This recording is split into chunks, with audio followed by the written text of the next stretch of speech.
Finance can be messy, but don't worry. We clean it up with facts, fun, and maybe a little sarcasm. Welcome to the Sandbox. Let's get into it. Today, my guest is James Callejas from IPX 1031 Exchange. IPX 1031 Exchange is one of the largest. Are you guys the largest 1031? Not one. We are the largest. You are the largest. Not sarcasm there either. And you like you're like what, number 8 employee or something. You're where are you at in that?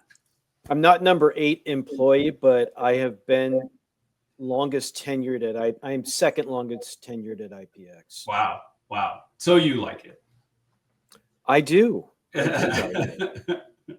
One of the things I really wanted to talk to you about today, and I'm so glad you came on, is I talk to people about the 1031 exchange process, step by step by step, all the time. So what I really want you to do is just break it down for me so that a guest, so someone who looks at this podcast can really understand the 1, 2, 3s of 1031 exchange. So when someone says, hey, I want to sell a property and they reach you, what is your team?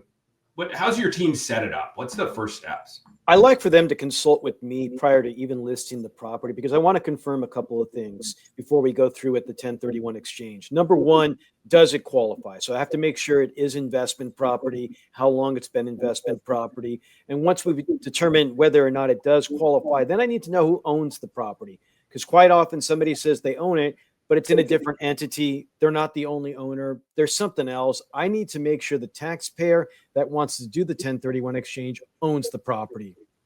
So if it's an LLC that owns the property versus Tom and Jane Smith, how does that work? Does it, if we close it in Tom and Jane Smith, or we close it in the LLC?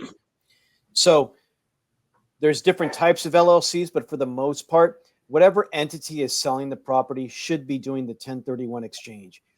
And it's really not the entity as much as it is the number. So if I'm in an entity that I'm still filing under my social security number, I can buy as any entity that still files under my social security number. And sometimes with the living trust and the single member LLC, you will have that opportunity to buy either as the same entity or a different one that still files under the social. Now, when it has its own tax ID number, now we have to remain the same.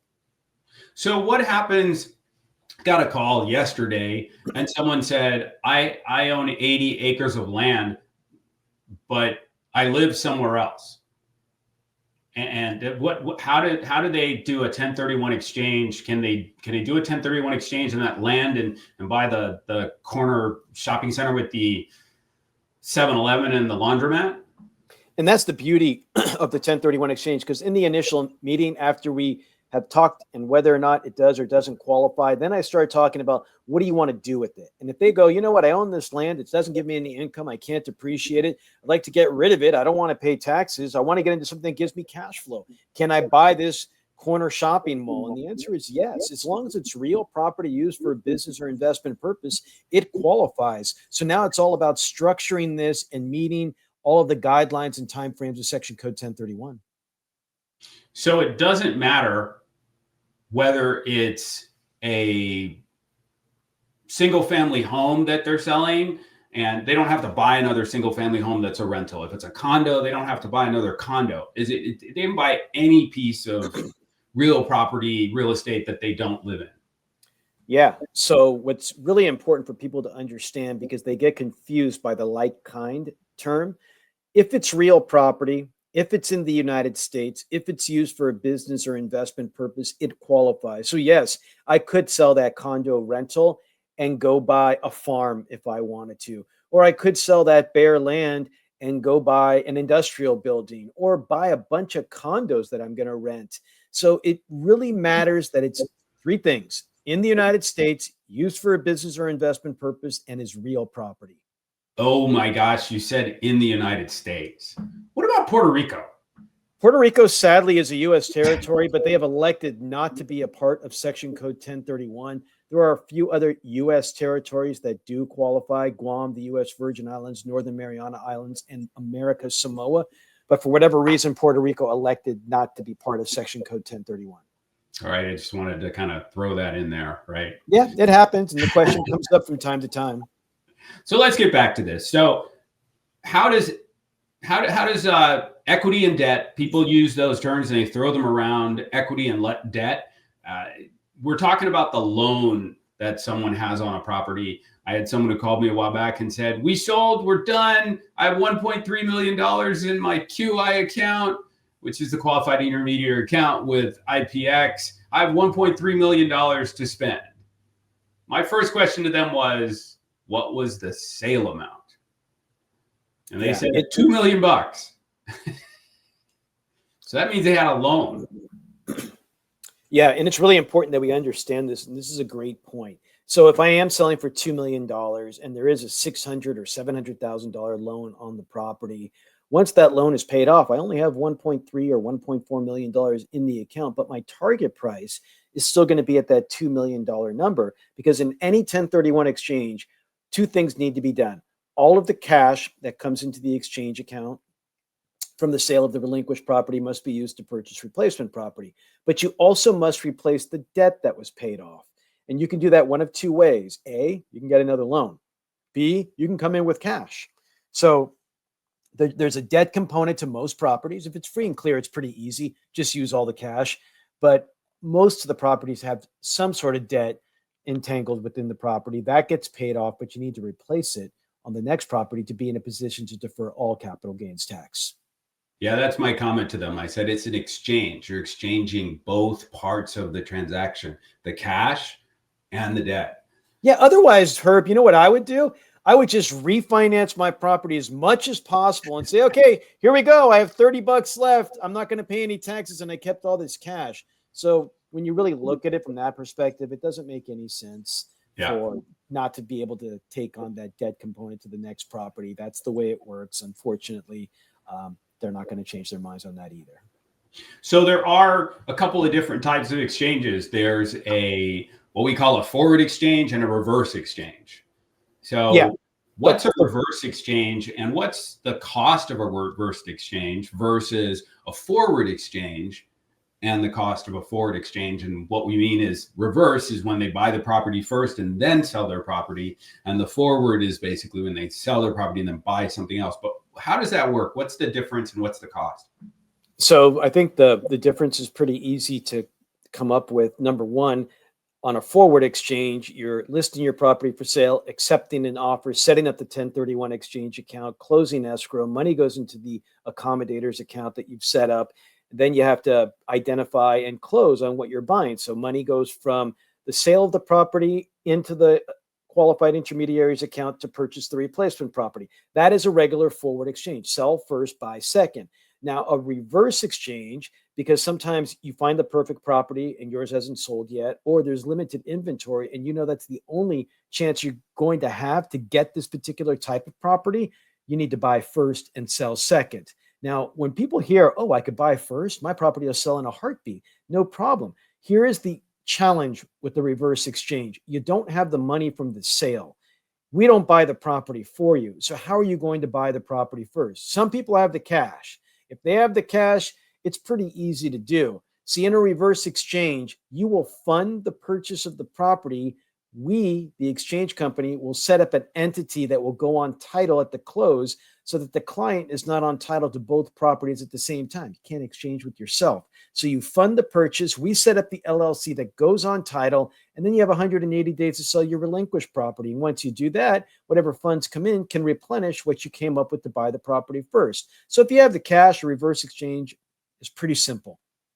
Now, if you don't have the cash, then you have to get financing. And if you don't have the cash or qualify for the financing, it's just not an option. Now, Herb, you asked about the cost. A reverse exchange is probably about 5 to 6 times more expensive because we do set up the LLC. We do go on title. There is way more to a reverse exchange than a standard exchange. For a residential reverse exchange, you're probably looking at fees between $600 to $7,500, depending upon what's going on within the transaction. And for a regular 1031 exchange, selling one, buying one, the total would be $1,250, $1,000 on the sale, $250 on the purchase. It costs more, but for the right situation, the reverse exchange is huge. So actually, you guys actually buy the property, and it's titled in under IPX, or you guys set up No, an LLC no. for it, So or how does that if work? they want a name of the LLC that's available, we'll see if it's available and use it, and that'll be the LLC on title. National Safe Harbor Exchanges will be the sole member of that LLC temporarily, not to exceed 180 days. If not, we have just regular LLCs that we can pull off the shelf that will go on title at the close. So the client will fund it.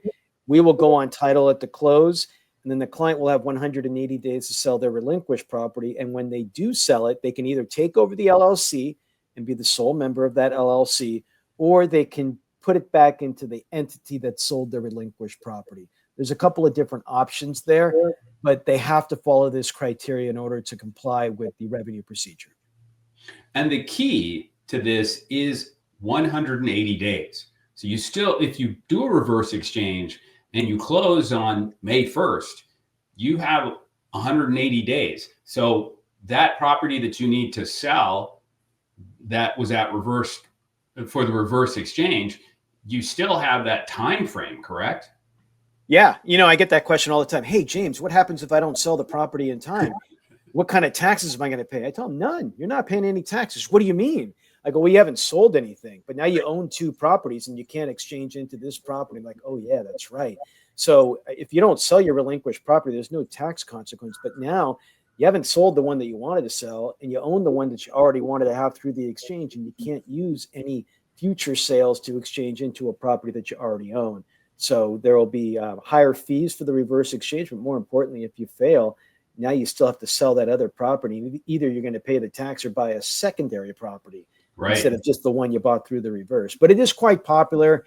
And where we're located in the immediate Bay Area, if you price properties right out here, they're going to sell. Now, depending upon where you live and where the property is, not where you live, where the property is located will determine whether or not 180 days is going to be something that can or can't happen. But keep that in mind.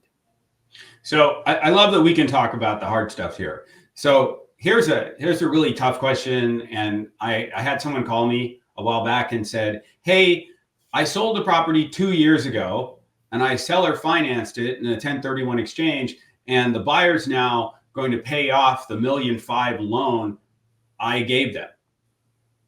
Yeah, that's a problem. Seller financing in a 1031 exchange. There are some options. Some of them actually, let's be honest about this. They're just not attractive options. In seller financing, you're coming up typically with a down payment as the buyer, and you're asking the seller to finance the remainder. And if it's something that's going to come 2 years down the road, well, the clock started when you closed escrow. You had 45 days to identify what you're going to buy and 180 days to close it. You're not getting the money for 2 years. When you get it at that point, it's taxable. Now, you'll pay taxes on the interest payments that you're receiving, but anytime you receive principal, any part of it that's taxable, I mean, more than your basis, you're going to pay capital gains tax when you start receiving that principal. So usually, Herb, unless the note is very small or unless you have enough money to front the note, it doesn't work well in a 1031 exchange on the property that you're selling. Now, if you're looking to buy a property and for whatever reason it doesn't appraise or you can't get traditional finance, seller financing does work for the replacement property purchase. So I want to go back and reiterate this because this is such a huge point, because people say I'm going to get 8% cash flow on the loan that I'm going to give the buyer. This is such an important point. The tax implications of seller financing is really serious, and I'd love for you to just repeat that so people really get it. Let's say I bought a property for $200,000 many years ago and I'm selling it for $1 million. And as the buyer comes in, me as the seller have offered seller financing for whatever reason, because I'm doing a 1031 exchange. Maybe I didn't know. And at this point, they come with 20% down, which is $200,000, and they want me to finance the remainder, which is $800,000. Well, the gain's $800,000. So if I were just to do a 1031 exchange with the 200, I'm not getting any benefit. The true benefit is to start to work that $800,000 part of the exchange. But here are the terms: interest payments for 2 years and then a balloon payment after year 2.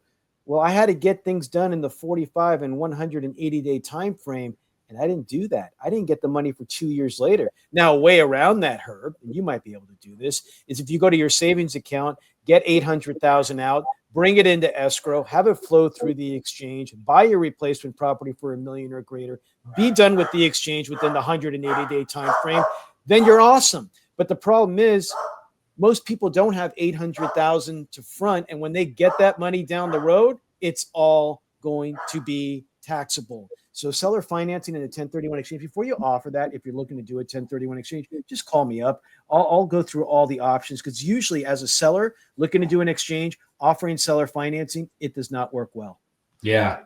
I'm so glad you went back through that, because every once in a while I get these calls and people say, oh yeah, I'm going to get $800,000 in 3 weeks. And it is the balance of my exchange from 2 years ago. So, hey, it looks like you have a guest that decided to join us. Yeah, I know. Somebody was at the front door, and he just does not allow that to go unnoticed, but it's colorful. That's all right.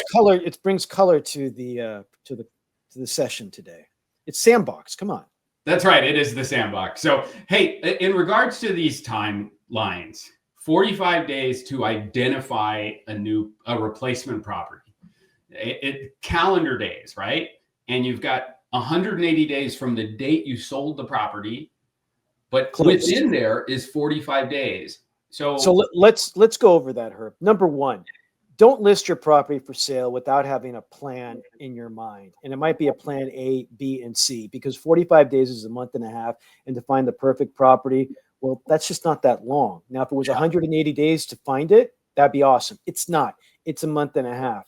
Now, what I would recommend prior to listing, have an exit strategy in mind. Then list the property, accept an offer, open up escrow, call me up, James, I need to set up the 1031 exchange account. Let's say it's a 30-day escrow. Now you've got 30 days to continuously look. Maybe you could secure it, maybe not. Who knows? Could be a contingent offer. There's many different things that you could do. But once escrow closes, clock starts ticking. And like Herb said, it's 45 calendar days. That means every single day counts. Doesn't matter if it's New Year's, the 4th of July, or Herb's 60th birthday. All those days count. So it's truly important that you know your calendar, and you have to identify to us in writing exactly what you're going to buy. You can't just put multifamily property in San Francisco. That does not qualify. It would have to be the exact address, and that cannot be changed after day 45. So it's critical, Herb, that things actually happen within that time frame, and the sooner the better. Wow. I hear this all the time. People say, well, we've talked to other people who can extend that date out. That date doesn't move, right? No, those people look awesome in orange because they are criminals. You cannot break the law when it comes to a 1031 exchange. As a matter of fact, the only time you get an extension in a 1031 exchange is if the IRS provides one, and that would only happen for like some sort of natural disaster, like the fires in LA that we had. There were certain counties that received an extension, or there's usually a hurricane somewhere in the country that gets an extension. There's multiple extensions per year, but it's usually because something very bad happened. So don't ever count on getting an extension. Right. So you guys still do all of the work, right? They're finding the property, they're identifying it to you. What's the form look like, and what's the information that has to be on the form to properly identify by the 45th day? So like you said, we do all of that work. The legal documents must be in place in order for the 1031 exchange account to be set up.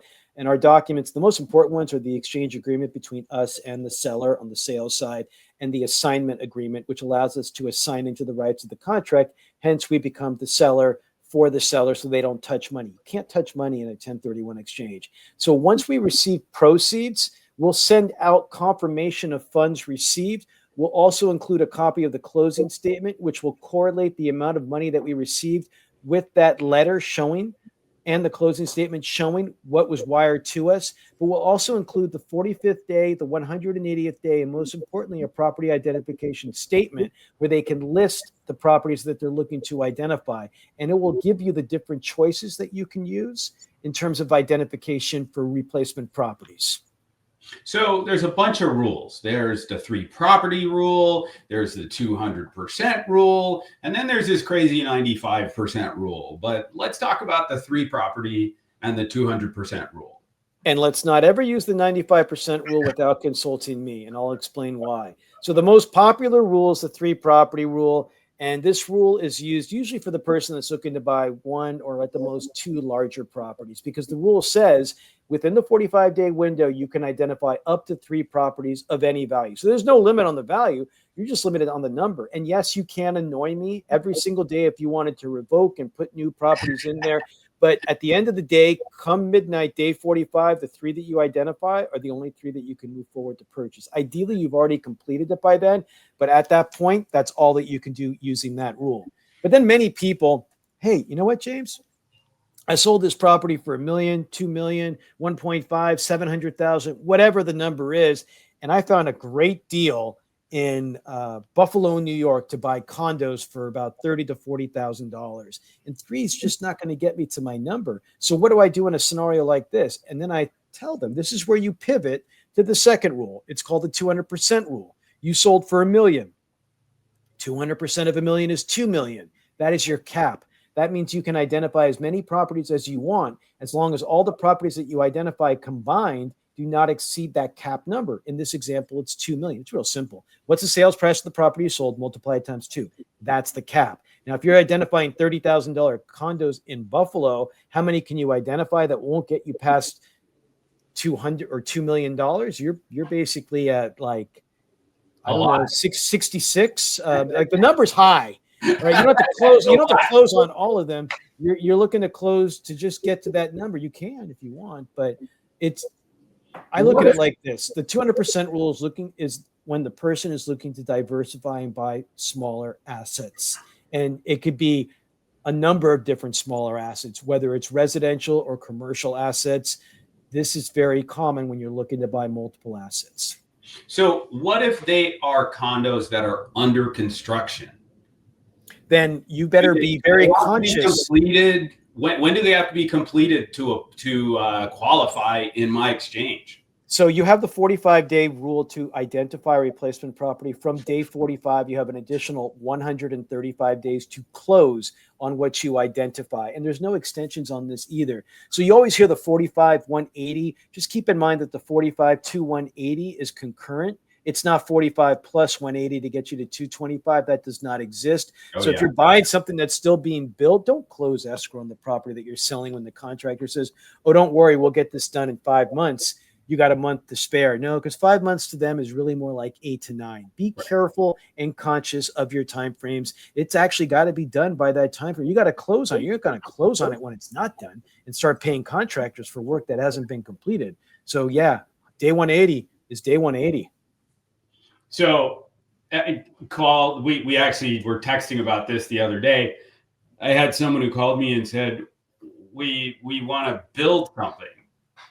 Does that also apply? I mean, if they're under construction, they want to on a building, can we use some of the funds to pay for the construction?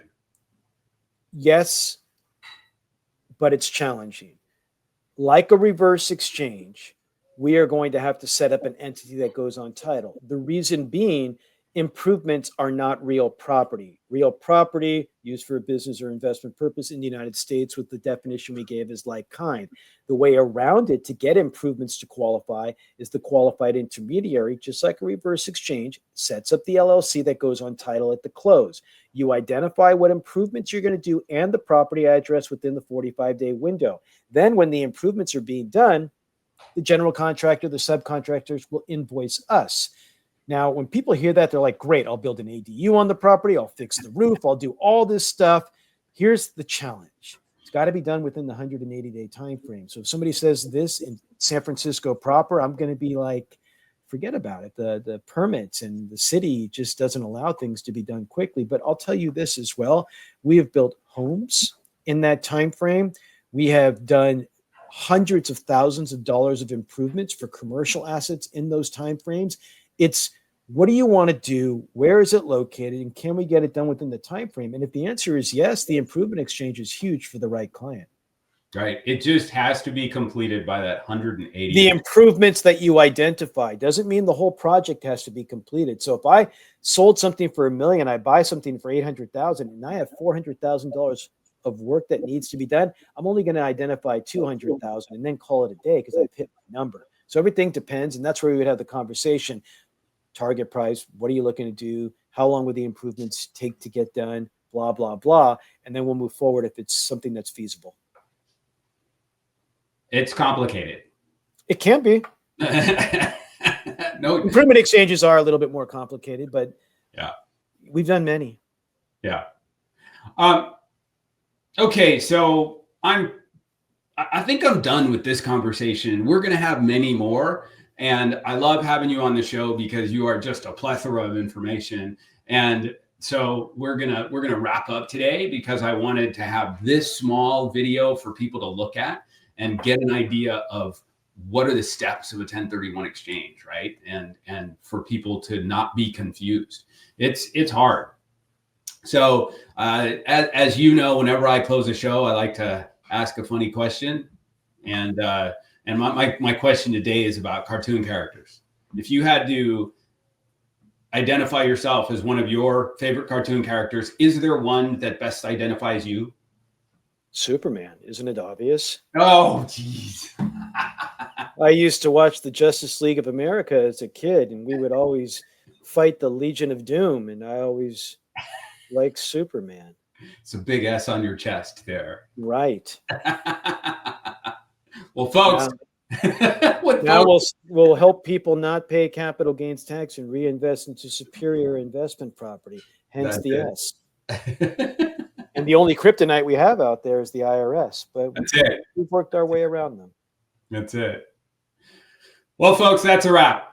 A huge thank you to my guest, James Callejas from IPX 1031 Exchange. For the full conversation, head over to my blog. And at the bottom, you can like and subscribe to the YouTube channel. See you next time.